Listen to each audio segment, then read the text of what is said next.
আজকে পশ পিপলদের আড়ং থেকে শুরু করে ম্যাঙ্গো পিপলদের ভ্যান টাওয়ার পর্যন্ত কোনো শপিং বাদ রাখবো না। আসসালামু আলাইকুম এভরিওয়ান, ওয়েলকাম টু আয়াত অ্যান্ড মম। অ্যান্ড চলেন আপনাদের সাথে শেয়ার করি আমরা আজকে ট্যুরে যাওয়ার জন্য কি কি শপিং করলাম।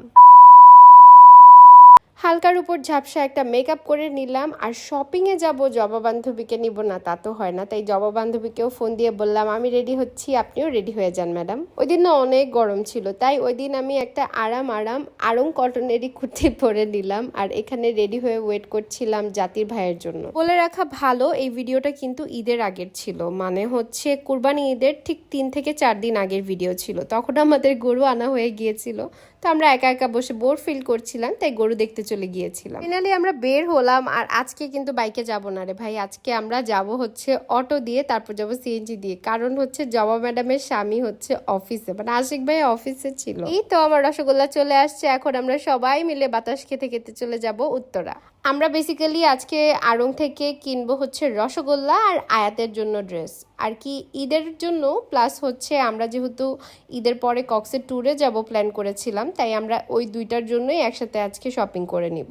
এই প্ল্যান্টসগুলোর কাছে আসলাম একটু হলেও পজ নেই আর একটু করে দেখে যাই সব সময়। আর এখানে আমরা চলে আসলাম কুর্তি দেখার জন্য, কিন্তু মেয়ে মানুষ রে ভাই, এই শাড়ি দেখে দাঁড়ায় গেছি। মানে দেখেন শাড়িগুলো দেখলেই খালি কিনতে মন চায়, কিন্তু এত দাম, মানে কি আর বলবো। তাই আর শাড়ির এখানে সময় নষ্ট করলাম না, চলে গেলাম সোজা একদম কুর্তির সেকশনে। কুর্তি অথবা ক্রপ টপ যেটাই বলেন না কেন, এত এত এত প্রিটি ছিল এগুলা, মানে যেটা দেখছিলাম সেটাই ভালো লাগছিল। এই ব্ল্যাকটা সুন্দর ছিল, আমি যে গ্রিনটা হাতে নিলাম এটাও খুব সুন্দর ছিল, আর সবচেয়ে ভালো লেগেছিল আমার এই হোয়াইট কালারটা। অ্যাজ আমার হোয়াইট কালার পছন্দ, সাদা দেখলেই চোখ আটকায় যায়। এই গ্রিনটা আবার একটু মিডি টাইপের ড্রেস ছিল, এটাও খুব সুন্দর ছিল। পাশাপাশি এই যে কাফতানও ছিল, মানে যার যেটা পছন্দ তার প্রেফারেন্স অনুযায়ী এখান থেকে নিতে পারবে। The only problem is that the pricing, এত দাম ছিল প্রত্যেকটা কুর্তি, মানে কি বলবো। 7,000-এর নিচে তো কোনো কুর্তি ছিলই না। একটা কুর্তির প্রাইস দেখলাম 13,000, একটা দেখলাম 9,000, একটা দেখলাম 14,000। ভাই আমার হচ্ছে বাজেট ছিল 2,000-এর ভিতরে, সো এগুলো আসলে আউট অফ বাজেট ছিল, তো এগুলার দেখলাম না। আমরা চলে গেলাম বাচ্চাদের সেকশনে, আর ওদিক দিয়ে জবা হাসছিল আমার কাছে 2-3টা ব্যাগ দেখে, কারণ তার ব্যাগটাও আমিই নিয়ে রেখেছিলাম। আয়াত আর আয়রার জন্য যেহেতু ঈদ আর ট্যুর দুইটার জন্যই কিনবো, তো দুইটার জন্যই দেখছিলাম। এখানে হচ্ছে আমি 3 পিসও দেখছিলাম, আবার ক্রপ টপও দেখছিলাম ট্যুরে পরানোর জন্য। ক্রপ টপ কিন্তু একটার চেয়ে আরেকটা সুন্দর ছিল, কিন্তু কোনটা কোনটা নিব এটাই হচ্ছে কনফিউজ ছিলাম। আচ্ছা বলেন তো কোনটা কোনটা নিয়েছি? এখান থেকে কিন্তু কয়েকটা ক্রপ টপ আমি নিয়েছিলাম। এইদিকে রসগোল্লাকে তার বার কাছে হস্তান্তর করা হচ্ছে, কারণ আমি আর জবা এখন একদম বিন্দাস হয়ে কাপড় চোপড় দেখবো, মানে বাচ্চাদের কাপড় চোপড় দেখবো আর কি। এবার হচ্ছে আড়ংয়ে মোটামুটি কমই ভিড় ছিল ঈদের আগে, মানে রোজার ঈদের আগে তো মাশাআল্লাহ আড়ংয়ে তো দাঁড়ানোর জায়গা থাকে না, বাট এইবার মোটামুটি মানে ভিড় ছিল না বললেই চলে। দেখতেই পাচ্ছেন মানুষ কমই ছিল। এইদিকে আয়াত তার ঈদের জন্য ড্রেস সিলেক্ট করেছিল। এবারের ঈদের ড্রেস আয়াত আর আয়াতের বাবার পছন্দের, এবারের ঈদের ড্রেস আমি পছন্দ করি নাই। এই তো খাওয়া দাওয়া করা শেষ, আর এরপরে আমরা চলে আসলাম আড়ংয়ের আপস্টেয়ার্সে। এখানে হচ্ছে আড়ংয়েরই সিস্টার কনসার্ন একটা হচ্ছে ক্যাফেটেরিয়া আছে অথবা রেস্টুরেন্ট আছে, আমরা এখান থেকেই খাওয়া দাওয়া করে নিলাম। রেস্টুরেন্টটা কিন্তু সুন্দর তাই না, আর আড়ংয়ের মতোই অ্যাস্থেটিক। আমি আর জবা রেস্টুরেন্টে গেলেই খুঁজি মাশরুম স্যুপ আছে কিনা, আর ওইটা খেয়ে আমরা দুইজন এটা রেটিংস দেই, আর এইখানকার মাশরুম স্যুপটা অ্যাকচুয়ালি মজা ছিল।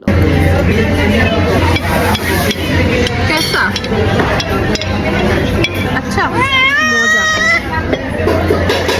আড়ং থেকে বের হয়ে আমরা একটা রিক্সা নিয়ে নিলাম রাজলক্ষ্মী যাওয়ার জন্য, বাট গেস হোয়াট, আমরা এই ভ্যান দেখে আমি আর জবা নেমে পড়লাম রিক্সা রেখে। আর যেই বলেন ভাই, ভ্যান থেকে মানে শপিং করার ফ্লেক্সই আলাদা, মানে কি যে মানে স্যাটিসফ্যাকশন থাকে এই ভ্যান থেকে অল্প দামে সুন্দর সুন্দর জিনিস কেনার। ভ্যান থেকে আজকে বেসিক্যালি আয়াত আর রসগোল্লার জন্য প্যান্ট কিনবো। এই যে এই প্যান্টটা, এটা হচ্ছে আয়াতের জন্য নিয়েছিলাম, আর এখান থেকে নিয়েছিলাম এই হোয়াইট কালার প্যান্টটা।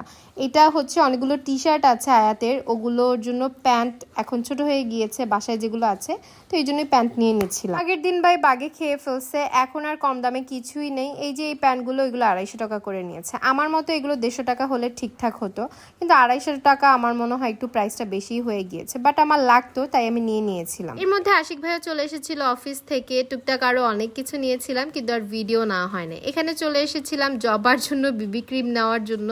আমি দেখছিলাম এখান থেকে বডি ওয়াশ কোনটা নেওয়া যায়, আর এখান থেকে আমি হচ্ছে নিয়েছি নিয়েছিলাম একটা আন্ডার আর্ম রোল অন। এরপরে আয়াত ম্যাডাম বায়না করে ক্লিপ কিনবে। এই ক্লিপটাও ইতিমধ্যে আপনারা দেখেছেন, এটাই নিয়েছিলাম এখান থেকে। আর এখান থেকে নিয়েছিলাম আরেকটা হচ্ছে হেয়ার ব্যান্ড। এটা আচ্ছা, এটা তো বলা হয়নি, এটা আমরা কিন্তু নিগার প্লাজায় চলে এসেছিলাম।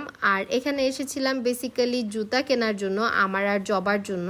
কিন্তু এসে দেখি এখানে অনেক সুন্দর সুন্দর ক্লিপস, তো আয়াতের জন্য 2টা হেয়ার ব্যান্ড নিয়ে নিয়েছিলাম। তো এরপরে আমি নিগার প্লাজার 3তলায় চলে আসি। আর 3তলাটা পুরোটাই জুতার দোকান। এখানে বিশ্বাস করবেন না, এত রিজনেবলে সবগুলো জুতা পাওয়া যায়, ছোট থেকে বড় সবার জুতা পাওয়া যায়। আর জুতাগুলা দামেও খুব ভালো। সত্যি কথা বলতে এই যে এত দাম দিয়ে হিলগুলো কিনি, ওগুলো কিন্তু পরা হয় না। অথচ এই যে দেখেন, এগুলো হচ্ছে চিপ প্রাইসে কিনেও এগুলোই কিন্তু বেশিরভাগ টাইমে পরা হয়। কিন্তু কিছুই করার নাই, দামি জুতাও লাগে, কম দামি জুতাও লাগে, তাই না? এখানে এসে জুতা কেনার কারণ হচ্ছে এই জুতাগুলোই যেগুলো অনলাইনে বিক্রি করে, এখান থেকে দাম প্রায় 500 টাকার উপরে বেশি রাখে। মানে এই জুতাগুলো আমি অনলাইনে দেখেছি 1000 টাকা উপরে দাম, কিন্তু আমি এখান থেকে মাত্র 450 টাকায় নিয়েছি। মার্কেটে এসে দামাদামি করে জুতা কেনার এই একটা সুবিধা যে মানে দাম ঠিকঠাক মতো পাওয়া যায়। আর মানে অনলাইন থেকে তো দামাদামির কোনো অপশন থাকে না। এই তো এখান থেকে আমি আর জবা 2 জোড়া জুতা নিয়ে নিয়েছি। আজকের মতো এখানেই আমাদের শপিং শেষ। আর এখন যাচ্ছি আমি জবাদের বাসায়। জবাদের বাসা থেকে পরে হচ্ছে আয়াতের বাবা আমাকে এসে পিক করে বাসায় নিয়ে যাবে। আজকের ভিডিও এই পর্যন্তই। আপনাদের কাছে কেমন লেগেছে আজকের ভিডিও আমাকে অবশ্যই কমেন্ট করে জানাবেন। Thanks for watching. আল্লাহ হাফেজ।